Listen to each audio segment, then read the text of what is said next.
नमस्कार दोस्तों, मैं नितेश आपका अपना YouTube channel only Delhi police पे स्वागत करता हूं। जैसा कि आपको नाम से ही पता चल गया होगा कि मेरे चैनल पे आपको सिर्फ दिल्ली पुलिस से रिलेटेड ही सारी जानकारियां उपलब्ध कराई जाएंगी। जैसे कि हम सबको पता है कि दिल्ली पुलिस में सिपाही के पद हेतु वैकेंसी निकल चुकी हैं और मैं आशा करता हूं कि आप सभी ने अच्छे प्रकार से और सही प्रकार से फॉर्म भर दिया होगा। चलिए अब हम सिलेबस की तरफ चलते हैं।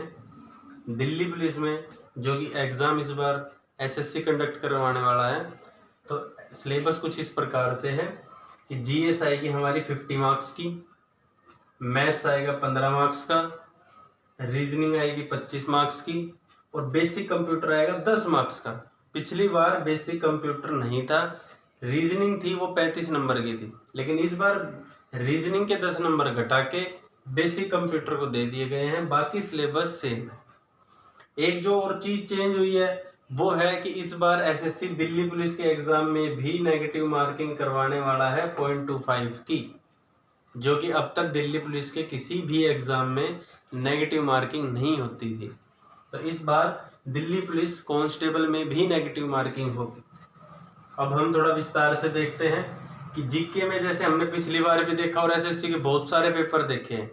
मैंने पिछले 5 से 6 महीने में एसएससी के पिछले कई सालों के पेपरों का निचोड़ निकाला है कि उसमें किस तरीके से क्या क्या चीज़ों की भूलता होती है, मतलब कि क्या क्या ज़्यादा आता है। जीएस में 50 नंबर में से 15 से 20 नंबर करंट अफेयर्स कवर करता है, तो हमें करंट अफेयर्स का विशेष रूप से ध्यान देना। करंट अफेयर्स में हम कि 6 महीने की पढ़े, पिछले 1 साल के पढ़े। जैसा कि हम सबको पता है कि पिछले भारत के 6 महीने से 1 साल के अंदर अंदर बहुत सारी राजनीतिक घटनाएं, कोविड से घटनाएं, खेल जगत की घटनाएं बहुत सारी हुई है। तो हमें पिछले 1 जनवरी से 2020 से कम करंट अफेयर का सिलेबस लेके चलना पड़ेगा। फिर आते हैं मैथ्स पे। मैथ्स के अर्थमेटिक 90 to 95% क्वेश्चंस कवर करता है और अर्थमेटिक के 25 से 30 चैप्टर हैं जो कि पेपर में आते हैं। लेकिन जितना मैंने देखा है पिछले कुछ सालों के एग्जाम में एसएससी के, मुझे लगता है कि हम 30 चैप्टर करने के बजाय 15 मार्क्स के हम 15 चैप्टर ही करें, जिससे 13 से 14 सवाल आते हैं। इससे होता क्या है कि हम एक मैथ के नंबर के लिए 15 चैप्टर करेंगे, उससे अच्छा है कि हम बेसिक कंप्यूटर का अपना समय दें, जीके में अपना समय दें। यहाँ पे हम ज़्यादा स्कोर कर सकते हैं उसका समय बचा के। ठीक है, जैसे कि मैं आगे आपको बताने वाला हूँ कि मैथ्स है, मैथ्स में हम 30 चैप्टर ना करके, ये मेरा अनुभव है दोस्तों और आप विश्वास कीजिए कि मैथ्स के हम ये चैप्टर करके 12 से 13 नंबर प्लस ला सकते हैं। 15 में से 12 से 13 नंबर प्लस, और हो सकता है कि 15 के 15 भी आ जाए, लेकिन मिनिमम 12 से 13 मार्क्स हम 15 में से सिर्फ इन चैप्टर से कवर कर सकते हैं। ये मेरा अनुभव है और मैंने जितना भी एसएससी के पिछले कई सालों के पेपर देखे हैं, ये चैप्टर 90% से ज़्यादा मैथ को कवर करते हैं। तो जैसे कि आपके सामने ये सारे चैप्टर्स हैं। कंपाउंड प्रोपोर्शंस, जिसको हम कहते हैं मिश्र समानुपात, टाइम एंड वर्क, समय और कार्य, प्रतिशत, profit and loss, average, time and distance, चक्रवर्ती ब्याज, सिंपल ब्याज, नंबर सिस्टम और मेंसुरेशन। मेंसुरेशन मैं इसलिए लेके चल रहा हूं कि इससे एक सवाल आ सकता है, लेकिन वो डायरेक्ट फॉर्मूला बेस आएगा, वो जब हम इसको पढ़ाएंगे तब आपको विस्तार से बताएंगे। तो अब हम समय ना गवाते हुए सबसे पहला मैथ का चैप्टर स्टार्ट करते हैं, जिसका नाम है कंपाउंड प्रोपोर्शन। तो अब हम मैथ का पहला टॉपिक, जिसका नाम है कंपाउंड प्रोपोर्शन यानी मिश्र समानुपात, ये शुरू करने वाले हैं। जैसा कि मैंने आपको बताया है कि हम मैथ्स में ज़्यादा टॉपिक्स ना कर कम टॉपिक करके ज़्यादा स्कोर करने वाले हैं। तो हम इन टॉपिक्स में भी पूरे टॉपिक ना करके मैं आपको इन टॉपिक्स के एक टॉपिक के 5 से 10 टाइप के सवाल ही करवाने वाला हूं, और आप विश्वास मानिए कि उससे बाहर आपके दिल्ली पुलिस के सिपाही के पेपर में क्वेश्चन नहीं आएंगे। एक बात आप ध्यानपूर्वक देख लीजिए दोस्तों, अगर मैं आपको अब बताऊं a + b का whole square, a² + b² + 2ab, इसका कोई भी यूज आपके पेपर में नहीं होगा। और हमारा मेन फोकस सिर्फ दिल्ली पुलिस का सिपाही का पेपर है अभी। तो हम स्टार्ट करते हैं पहला टॉपिक, जिसका नाम है कंपाउंड प्रोपोर्शन यानी मिश्र समानुपात। तो इसके लिए हमें ये तीन बेसिक पॉइंट्स अगर हमें ढंग से याद है तो हमारा आंख मीचकर ये टॉपिक आराम से कवर हो जाता है। तो आप एक बार वीडियो को पॉज करके और इन तीन पॉइंट्स को नोट डाउन कर लीजिए।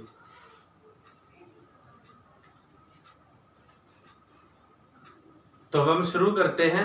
पहला पॉइंट है कि दीवार बनाना, टोकरे बुनना, हल चलाना, घास खोदना, सड़क बनाना, मूल्य, किराया, खपत, वजन, प्रतिशत, लंबाई, चौड़ाई और ऊंचाई, ये जो शब्द है ये किसी भी अगर सवाल में आए तो ये कहलाते हैं वर्क।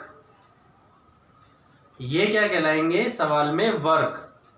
दूसरा पॉइंट है, यदि सवाल में काम यानी वर्क कैलकुलेट करने के लिए कहे तो सभी एरो उल्टे हो जाएंगे।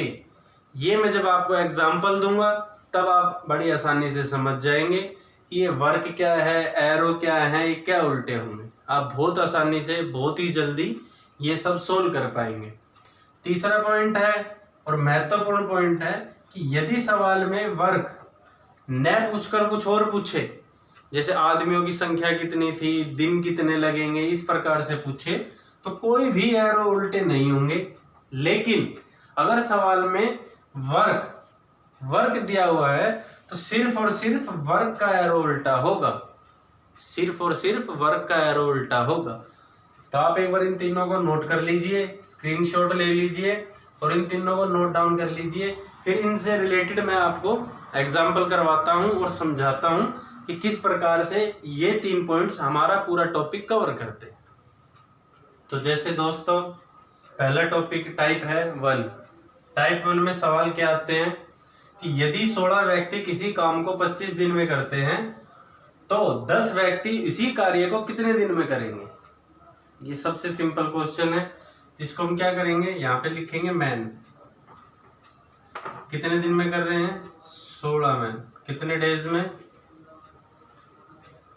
25 दिन में। अब सवाल है कि 10 आदमी कितने दिन में करेंगे, ये हमारा सवाल है। तो इसके अंदर हमें ये देखना है कि वर्क है या नहीं है। वर्क क्या था? दीवार बनाना, टोकरे बनाना, सड़क बनाना, खाई खोदना, मूल्य, किराया, लंबाई, चौड़ाई, खपत, ऊंचाई। क्या इसमें कुछ है? कुछ भी नहीं है, तो कोई भी एरो उल्टे नहीं होंगे। ये हमारा पॉइंट था। तो हम ऐसे के ऐसे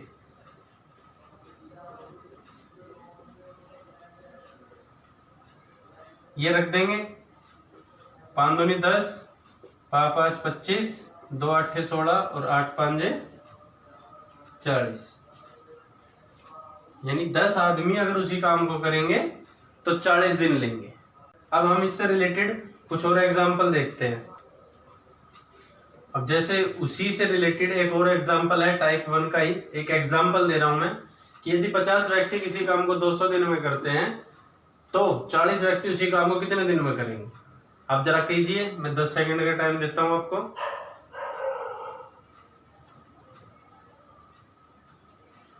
तो फिर से हम इक्वेशन बनाएंगे, मैन डेज।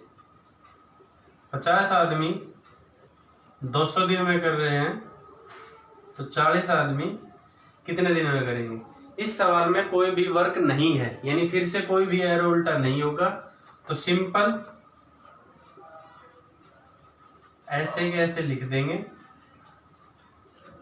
इसको 5 पे काट के यहाँ पे आ जाएगा 250 डेज। कि अगर 50 आदमी 200 दिन में कर रहे हैं तो 40 आदमी 250 दिन में करेंगे। अब इससे रिलेटेड कुछ डिजिट चेंज हो सकती है। जैसे मैं आपसे कहूं कि 25 आम का मूल्य 1000 रुपए, मैं आपसे कहूं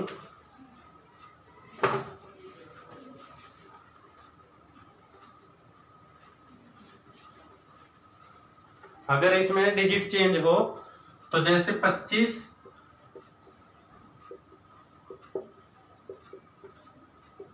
आम का मूल्य 1000 रुपये है तो 60 आम का मूल्य क्या होगा। अब इसको हम सोल्व करेंगे तो यहाँ पे आम और यहाँ पे मूल्य, यानी 25 आम का मूल्य 1000 रुपये है तो 60 आम का मूल्य कितना होगा। अब इसके अंदर देखो आप, मूल्य हमने जो पॉइंट लिखवाया था उसके अंदर ये वर्क था, मूल्य, किराया, खपत, लंबाई, चौड़ाई, ऊंचाई, यानी। और पॉइंट नंबर 2 क्या था कि अगर सवाल में वर्क कैलकुलेट करने के लिए कहे तो सभी एरो उल्टे हो जाएंगे, यानी ये एरो उल्टे हो जाएंगे। तो अब इक्वेशन क्या बनेगी, 60 ऊपर जाएगा, एरो उल्टे होंगे तो 25 नीचे आएगा और गुणा में 1000। काटेंगे इसको तो ये 40 पे कटेगा और ये आएगा 2400 रुपये। इस सवाल में और इससे पिछले सवाल में अंतर क्या है कि उनमें वर्क नहीं था, इसमें वर्क है जो कि क्लियर मूल्य दिखाई दे रहा है। अगर आपने वो पहले 3 पॉइंट पढ़े हो उसके अंदर साफ साफ लिख रखा था कि मूल्य एक वर्क है और वर्क कैलकुलेट करने के लिए कहोगे तो सभी एरो उल्टे हो जाएंगे। आप नोट करो तो नोट कर लीजिए इसको।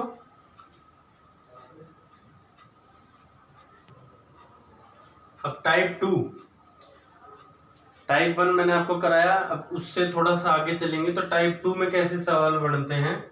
जैसे फॉर एग्जांपल यदि 35 व्यक्ति 49 मीटर लंबी दीवार को 3 दिन में बना सकते हैं तो 20 व्यक्ति 6 दिन में ऐसी कितनी लंबी दीवार बना सकेंगे। हम फिर से चलते हैं उसी पे। सबसे पहले है मैन, कितने हैं 35। उसके बाद है मीटर यानी लंबी, लंबाई कितनी लंबी है 49 मीटर। उसके बाद है डेज, डेज कितने हैं 3। 20 व्यक्ति 6 दिन में ऐसी कितनी लंबी दीवार बना सकेंगे। तो जैसे पहले पॉइंट में लिखवाया था कि दीवार बनाना, टोकरे बुनना, मूल्य, किराया, खपत, लंबाई, चौड़ाई, ऊंचाई, ये सब वर्क होते हैं। और अगर सवाल में वर्क पूछ लिया तो सभी के एरो उल्टे हो जाएंगे। सभी के एरो मतलब मैन के भी और डेज के भी। यहाँ पे एक जो बच्चे गलती करते हैं दोस्तों वो क्या होती है कि इस 49 को भी एरो उल्टे कर देते हैं। ये एक बात बड़ी ध्यान रखना आप, जिस भी इक्वेशन के नीचे क्वेश्चन मार्क होगा यानी जो हमसे पूछी जाएगी उसके एरो कभी उल्टे नहीं होते, वो ऐसे कैसे आएगी। अब हम देखते हैं 20 ऊपर जाएगा, 35 नीचे आ जाएगा, गुणा 49 ऐसे ही रहेगा, गुणा 6 ऊपर जाएगा, 3 नीचे आ जाएगा, 2 पे ये 5 चौक 20, 7 चौक 28 और 28 दूनी 56। यानी 20 व्यक्ति डेली 6 घंटे काम करके 6 दिन में 56 मीटर दीवार बना देंगे। ये हो गया। अभी इसका हम दूसरा टाइप 2 का दूसरा क्वेश्चन देखते हैं, नोट कर लीजिए आप।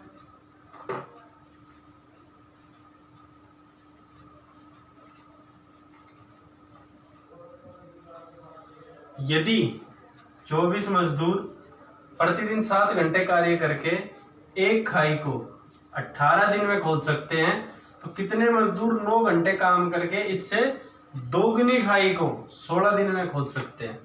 एक बात विशेष तौर पे यहाँ ध्यान देने लायक ये है कि यहाँ पर न्यूमेरिकल डिजिट ना देके क्वेश्चन में लिख दिया गया है कि दोगुनी खाई को, तो ये ध्यान रखने वाली बात है। तो हम चलते हैं, सबसे पहले मैन यानी 24, फिर है आवर्स 7, फिर है एक खाई को यानी खाई 1, फिर है 18 दिन में खोल सकते हैं 18। अब 9 घंटे कितने मजदूर यानी कितने मजदूर 9 घंटे काम करके 9 घंटे काम करके इससे दुगनी खाई को यानी पहले एक थी तो अब दुगनी खाई को 16 दिन में खोद सकेंगे 16 दिन में। ये सवाल से हमारी इक्वेशन बनती है। अब हमें देखना है कि सवाल में कितने इक्वेशन बन चुकी है। अब हमें क्या करना है कि इनको सोल्व कैसे करेंगे।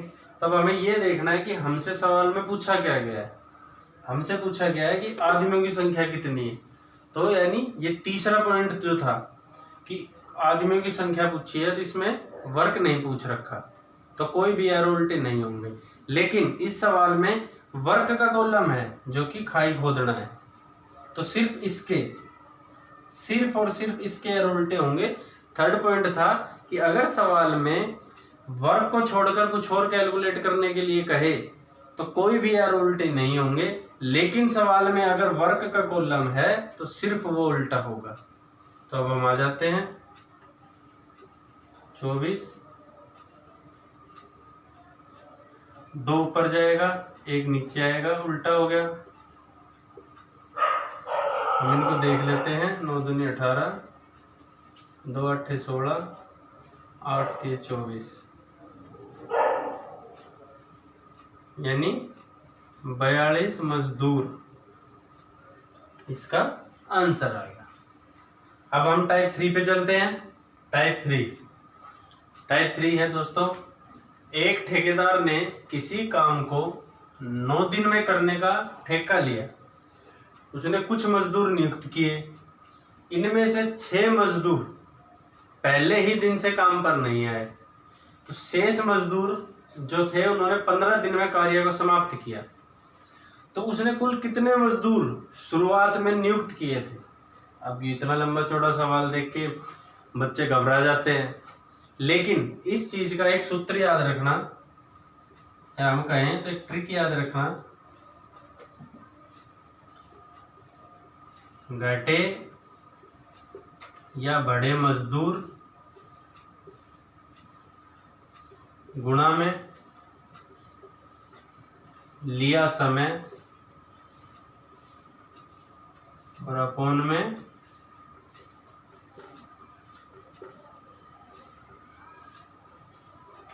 दोनों समय का अंतर। सिर्फ आपको ये ध्यान रखना है और आपका सॉल्यूशन हो जाएगा। अब देखते हैं कैसे।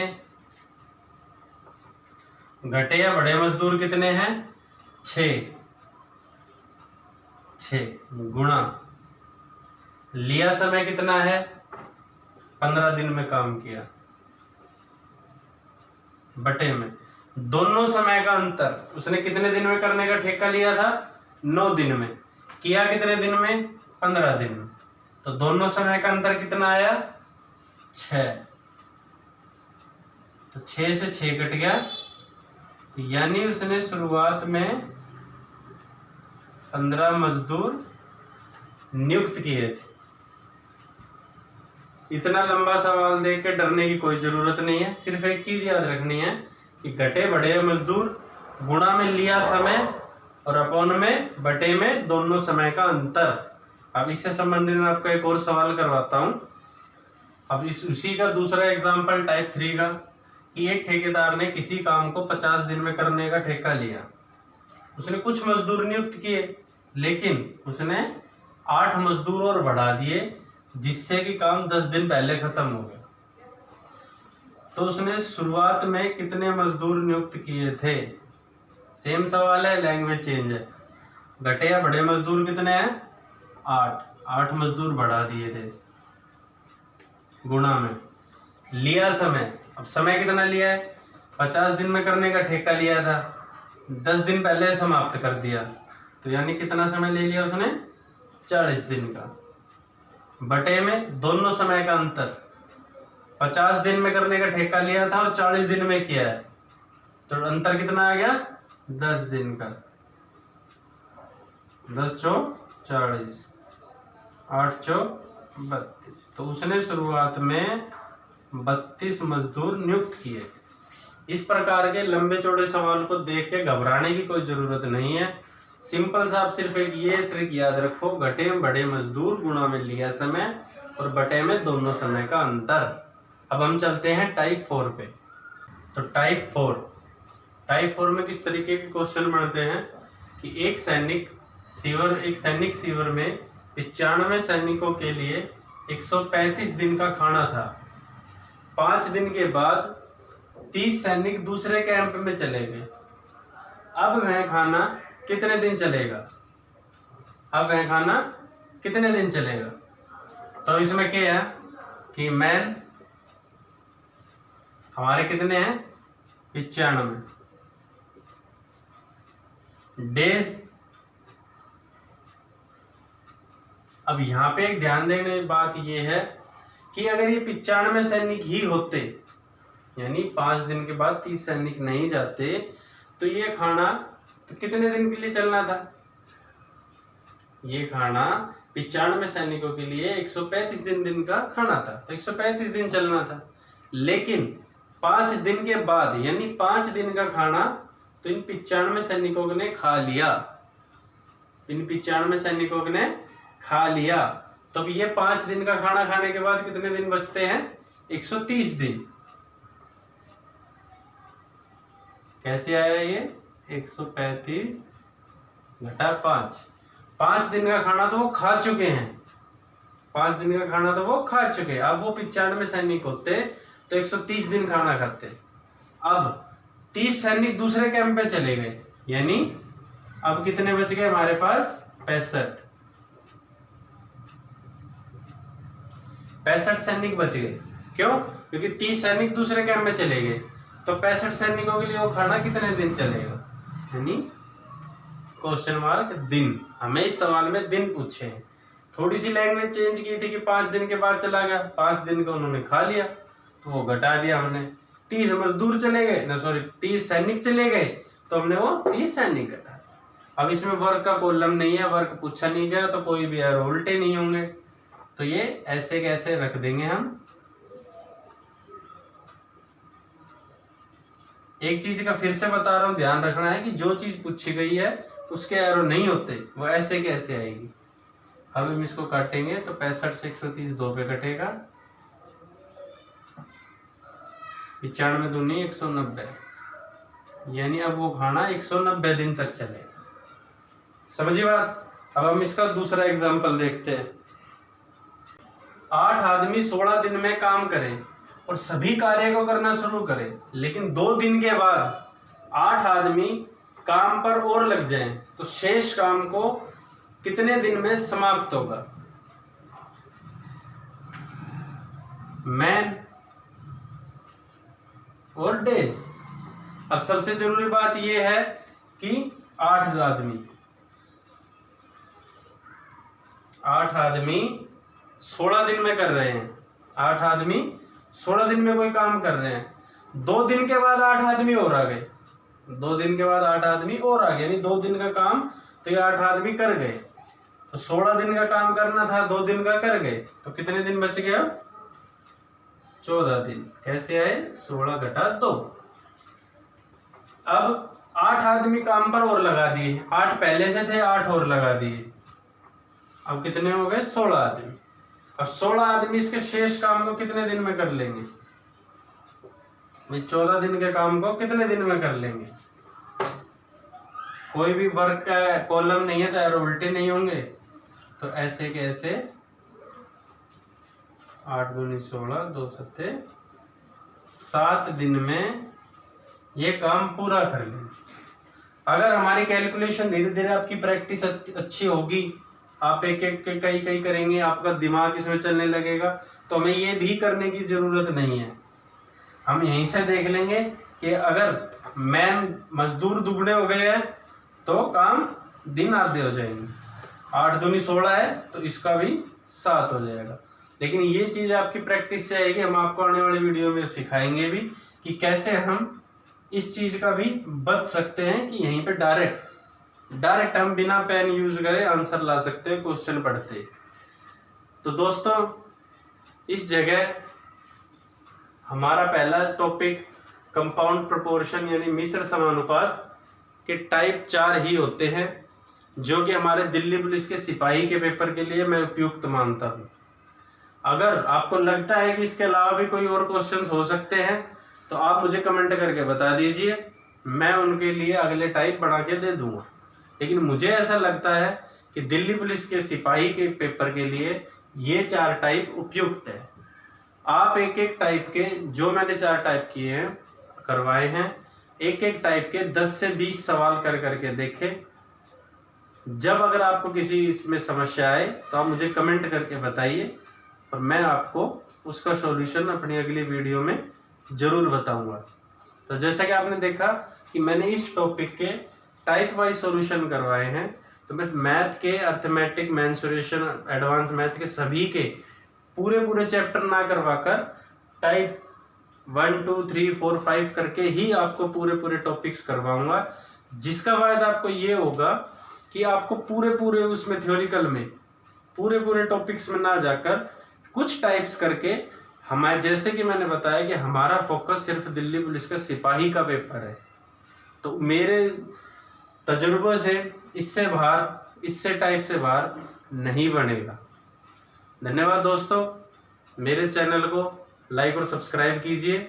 मेरे चैनल का नाम है ओनली दिल्ली पुलिस। अगर आपको पसंद आया हो तो हम कल अगला टॉपिक करेंगे जिसका नाम है टाइम एंड वर्क, जो कि एसएससी के एग्जाम में एक बहुत ही महत्वपूर्ण भूमिका निभाता है। इस टॉपिक से हर पेपर में 2 से 3 सवाल आपको जरूर देखने को मिलते हैं। नमस्कार दोस्तों, जय हिंद।